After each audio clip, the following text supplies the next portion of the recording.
Hello my dear friends, welcome back to zoology institute. आज आपके लिए लेके आए टाइप ऑफ सेल्स। देखिए, जो टाइप ऑफ सेल्स है वो 2 टाइप्स के होते हैं, यूकैरियोटिक एंड प्रोकैरियोटिक। और आज इसी वीडियो में हम आपको बताएंगे difference between prokaryotic and eukaryotic.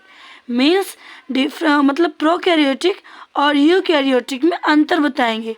ये वीडियो हमारा हिंदी मीडियम और इंग्लिश मीडियम दोनों के लिए होगा। मतलब कि बायलिंगुअल है, आप हिंदी में इंग्लिश में दोनों में समझ सकते हैं। दोनों स्टूडेंट्स के लिए बहुत ही इंपॉर्टेंट है, ठीक है। तो उससे पहले आपको बता दें कि प्रोकैरियोटिक सेल्स कौन से होते हैं और यूकैरियोटिक कौन से होते हैं, ठीक है। देखिए, जो प्रोकैरियोटिक हैं, प्रोकैरियोटिक जो सेल्स होते हैं वो अविकसित होते हैं। कैसे होते हैं? अविकसित होते हैं। अविकसित होते हैं। जैसे कि हम लोग बात कर सकते हैं, वायरस हो गया, बैक्टीरिया हो गया। देखिए, कोरोना वायरस अभी आया था, ठीक है। जैसे ब्लू ग्रीन एल्गी हो गया, ठीक है। तो ये सब क्या हो गया? अविकसित, मतलब इनकी जो बॉडी होती है मतलब एकदम खोखली होती है। इनके पास ना तो माइटोकॉन्ड्रिया होता है, मतलब ना तो माइटोकॉन्ड्रिया होगा, ना तो गोल्जी बॉडी होगी, ना प्लास्टिड होगा, मतलब ना लाइसोसोम्स होगा, मतलब कुछ भी, मतलब कोई ऑर्गेनेल नहीं होगा, ठीक है। एकदम खाली खाली होता है। मतलब इनको ज़्यादा वो भी नहीं, मतलब इनको ज़्यादा एनर्जी की भी ज़रूरत नहीं है। ये तो इनको लोकोमोशन करने के लिए इनके पास फ्लैजला होता है, ठीक है, सीलिया होता है। तो ये लोग मतलब लोकोमोटिव, मतलब एक स्थान से दूसरे स्थान जा सकते हैं, अपने आप को मूव कर सकते हैं फ्लैजला के थ्रू या फिर सीलिया के थ्रू, ठीक है। और ये यूकैरियोटिक, देखिए जो यूकैरियोटिक होते हैं, यूकैरियोटिक होते हैं विकसित। यूकैरियोटिक कौन होते हैं? विकसित होते हैं। जैसे कि हम लोग, अब देखिए हम लोग हैं, वेल डिफाइंड है। देखिए हमारे अंदर पाचन तंत्र है, ठीक है, श्वसन तंत्र है, रिप्रोडक्टिव सिस्टम है, ठीक है, एक्सक्रीटरी सिस्टम है। हर चीज़ मतलब हमारा सब वेल डिफाइंड है, मतलब अलग अलग चीज़ है सब कुछ। हमारे पास माइटोकॉन्ड्रिया भी है, गोल्जी बॉडीज़ भी है, लाइसोसोम्स भी हैं। हमारे पास सब कुछ अलग अलग है। तो हमारे पास माइटोकॉन्ड्रिया हमें ऊर्जा प्रदान करता है, ठीक है। तो जो हमारे पास जो प्लांट्स होते हैं और जो एनिमल्स होते हैं वो यूकैरियोटिक में आते हैं। मतलब जो बड़े होते हैं, जो साइज में बड़े होते हैं, वो यूकैरियोटिक होते हैं। और जो एकदम छोटे होते हैं, मतलब जिन्हें हम अपनी नंगी आंखों से नहीं देख सकते, जिसे हम बोलते हैं नेक्ड आइज, मतलब जिन्हें बिना माइक्रोस्कोप के हम नहीं देख सकते, वो प्रोकैरियोटिक होते हैं। और जिसे हम माइक्रोस्कोप से देखेंगे, ठीक है, वो प्रोकैरियोटिक होते हैं। और जिसे हम बिना माइक्रोस्कोप के देखेंगे, जैसे कि हम लोग हैं, हम लोग तो ऐसे देख सकते हैं कि हम लोग को माइक्रोस्कोप की जरूरत है क्या? आप ही बताइए। जैसे जंतु हो गए, एनिमल्स जिसे बोलते हैं हम लोग, एनिमल्स हो गए, प्लांट्स हो गए, हम लोग तो ऐसे ही हैं, साइज में बड़े होते हैं। तो हम लोग यूकैरियोटिक हैं, हम लोग विकसित हैं, ठीक है। और जो प्रोकैरियोटिक है वो अविकसित है, ठीक है। अब देखिए हम लोग इसमें थोड़ा डिफरेंस समझ लेते हैं। प्रोकैरियोटिक और यूकैरियोटिक में आपको डिफरेंस मतलब अंतर बता देते हैं, क्योंकि पेपर में सबसे ज़्यादा अंतर ही पूछा जाता है, तो हम आपको अंतर बता देते हैं। देखिए पहला अंतर है कोशिका भित्ति। सबसे पहले हम बात करेंगे कोशिका भित्ति की। किसकी बात करेंगे? कोशिका भित्ति की। तो देखिए जो प्रोकैरियोटिक में जो कोशिका भित्ति होती है, ठीक है, वो पतली होती है। कैसी होती है? पतली होती है, ठीक है। लेकिन हम यही बात करें यूकैरियोटिक में, यूकैरियोटिक की जो सेल वॉल होती है वो मोटी होती है। सेल वॉल, कोशिका भित्ति, हिंदी मीडियम वालों सुन लो, कोशिका भित्ति, इंग्लिश मीडियम वालों के लिए सेल वॉल। उनकी सेल वॉल कैसी होती है? मोटी होती है, थिक होती है, ठीक है। अब हम ये बता दें, जो जंतु होते हैं, जो एनिमल होते हैं, एनिमल सेल जो होते हैं, देखो यूकैरियोटिक 2 टाइप्स के होते हैं। एक होते हैं एनिमल सेल और प्लांट सेल। एनिमल सेल के पास जो सेल वॉल है वो नहीं होती, एब्सेंट होती है, अनुपस्थित होती है, ठीक है। जंतुओं के पास जो जंतु होती हैं, मतलब प्लांट सेल जो होते हैं, ओह सॉरी माफ़ कीजिए, एनिमल सेल, जो एनिमल सेल होती हैं उनके पास एब्सेंट होता है सेल वॉल, ठीक है। और जो प्लांट होते हैं, प्लांट सेल जो होते हैं, पादप कोश, जो पादप कोशिकाएं हैं, उसमें सेल वॉल प्रेजेंट होती है। सेल वॉल क्या होती है? प्रेजेंट होती है, ठीक है। अब हम दूसरे डिफरेंस की बात करें हम लोग केंद्रक की। देखिए केंद्रक जो है, इसमें ये प्रोकैरियोटिक में, किसमें?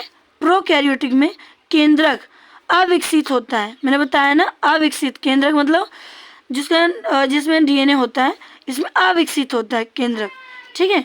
लेकिन हमारे पास तो केंद्रक होता है, हमारे पास डीएनए होता है, आरएनए होता है ना। तो देखिए, जो यूकैरियोटिक होते हैं उनके पास जो न्यूक्लियस होता है वो विकसित होता है और पूर्ण विकसित होता है, ठीक है। लेकिन यूकैरियोटिक के पास अविकसित होता है, ठीक है। अब ये बताइए, तीसरा डिफरेंस देखिए, जब न्यूक्लियस नहीं है तो न्यूक्लियोलस होगा, मतलब केंद्रक नहीं है तो केंद्रिका होगा? नहीं होगा, जाहिर सी बात है। जब केंद्रक नहीं है तो केंद्रिका कैसे होगा? जब केंद्रक नहीं है तो केंद्रिका भी नहीं है, ठीक है। और हमारे पास जब केंद्रक है तो केंद्रिका भी है। यूकैरियोटिक के पास जब केंद्रक है तो केंद्रिका भी है, ठीक है, जाहिर सी बात है। और देखिए चौथा डिफरेंस हम देखते हैं, एक मिनट। चौथा डिफरेंस हम लोग देखते हैं। चौथा डिफरेंस है 70s राइबोसोम्स जो होते हैं। देखिए, जो प्रोकैरियोटिक होते हैं उनके पास 70s राइबोसोम्स होते हैं, ठीक है। और हमारे पास 80s राइबोसोम्स होते हैं। कितने? 80s राइबोसोम्स, ठीक है। अब देखिए, जो प्रोकैरियोटिक होते हैं, मैंने आपको बताया था अभी शुरू में ही कि ये लोग खोखले होते हैं, मतलब खाली खाली होते हैं अंदर से। इनके पास ना तो माइटोकॉन्ड्रिया है, ना तो गोल्जी बॉडी है, ना तो प्लास्टिड है, ना तो एंडोप्लाज्मिक रेटिकुलम है, ना तो लाइसोसोम है, ठीक है। ये सारे क्या है? एब्सेंट हैं, अनुपस्थित हैं, ठीक है। और ये हम बात करें अब यहीं पे यूकैरियोटिक में, ऑल आर प्रेजेंट, जैसे mitochondria, Golgi body, plastid, ER हो गया, लाइसोसोम हो गया, ये सारे क्या है? प्रेजेंट है हमारे अंदर। ये सारे क्या होते हैं? प्रेजेंट होते हैं हमारे अंदर, हो गए प्लांट्स के अंदर, हो गए एनिमल्स के अंदर, हो गए, ये सारे क्या होते हैं? प्रेजेंट होते हैं, ठीक है। अब हम 6 डिफरेंस देख लेते हैं। 6 डिफरेंस है वैक्यूल, ठीक है, जिसे हम ऋतिका या फिर राजधानी भी बोलते हैं हिंदी में। इंग्लिश में वैक्यूल बोलते हैं, हिंदी में ऋतिका और राजधानी बोलते हैं, जो कि प्रोकैरियोटिक में अनुपस्थित होता है। क्या होता है? अनुपस्थित होता है। लेकिन यही जो वैक्यूल है हमारे अंदर उपस्थित होता है, मतलब प्रेजेंट होता है। जो यूकैरियोटिक है उसमें प्रेजेंट होता है। लेकिन हम यही बात करें, जो पादप कोशिका है, पादप कोशिका में बड़ी बड़ी होती है। अब हम नेक्स्ट वीडियो में आपको हम प्लांट सेल और एनिमल सेल में डिफरेंस मतलब बता देंगे अच्छे से, कि प्लांट सेल और एनिमल सेल में मतलब जंतु कोशिका और पादप कोशिका क्या होती है और उसमें डिफरेंस क्या होता है, ठीक है। नेक्स्ट वीडियो में आपको बता देंगे, ठीक है। तो देखिए, अभी थोड़ा बता देते हैं। जो पादप कोशिका होती है उसमें जो वैक्यूल, जो राजधानी और ऋतिका होती है ना, उसमें बड़ी बड़ी होती है, मतलब उसकी बड़ी बड़ी होती है, जिसमें फूड स्टोर होता है, ठीक है। और देखिए, जो जंतु होती है, जंतु में छोटी छोटी होती है। कैसी होती है? छोटी छोटी होती है। अब नेक्स्ट देख लेते हैं हम लोग 7वां डिफरेंस प्रोकैरियोटिक में, ठीक है। 7वां डिफरेंस देखिए, माइटोटिक डिवीजन। देखिए माइटोटिक डिवीजन मतलब सूत्री विभाजन, हिंदी वाले को देखिए, सूत्री विभाजन जो होता है अनुपस्थित होता है, एब्सेंट। किसमें? प्रोकैरियोटिक में। प्रोकैरियोटिक में एब्सेंट होता है, अनुपस्थित होता है, ठीक है। लेकिन जो माइटोटिक डिवीज़न है वो हमारे अंदर प्रेजेंट होता है। सूत्री विभाजन यूकैरियोटिक के अंदर, हमारे अंदर मतलब जंतु और पादप के अंदर प्रेजेंट होता है, ठीक है। ये हम बात करें नेक्स्ट, जो देखिए श्वसन एंजाइम जो होते हैं, देखिए रेस्पिरेटरी एंजाइम्स जो होते हैं वो प्लाज्मा झिल्ली पर प्रेजेंट होते हैं। किस पे प्रेजेंट होते हैं? प्लाज्मा झिल्ली पर, प्लाज्मा मेम्ब्रेन पर प्रेजेंट होते हैं। किस पर? प्लाज्मा झिल्ली पर। क्या? श्वसन एंजाइम, रेस्पिरेटरी एंजाइम, ठीक है। लेकिन हम यूकैरियोटिक की जब बात करते हैं तो यूकैरियोटिक में ये कहाँ प्रेजेंट होते हैं? माइटोकॉन्ड्रिया में। कहाँ प्रेजेंट होते हैं? माइटोकॉन्ड्रिया में। याद रखना, क्वेश्चन में पूछे जाते हैं, ठीक है। कभी कभी कंपटीशन एग्जाम में भी आ जाता है, ठीक है, कि रेस्पिरेटरी एंजाइम कहाँ कहाँ प्रेजेंट होते हैं। तो प्रोकैरियोटिक में प्लाज्मा झिल्ली पर प्रेजेंट होते हैं और यूकैरियोटिक में माइटोकॉन्ड्रिया पर प्रेजेंट होते हैं, ठीक है। अब हम देखिए 9th हम बता देते हैं आपको, 9th डिफरेंस फोल्ड कर लें। देखिए 9 डिवीज़न देखिए प्रोकैरियोटिक में।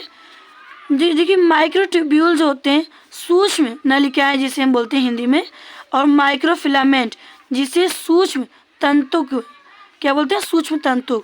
माइक्रोट्यूब्यूल और माइक्रोफिलामेंट सूक्ष्म नलिकाएं और सूक्ष्म तंतुक जो होते हैं वो अनुपस्थित होते हैं। क्या होते हैं? अब्सेंट। क्या होते हैं? अब्सेंट। अब्सेंट मतलब अनुपस्थित होते हैं।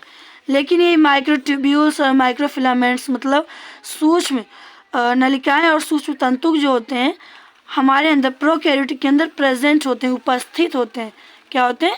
उपस्थित होते हैं।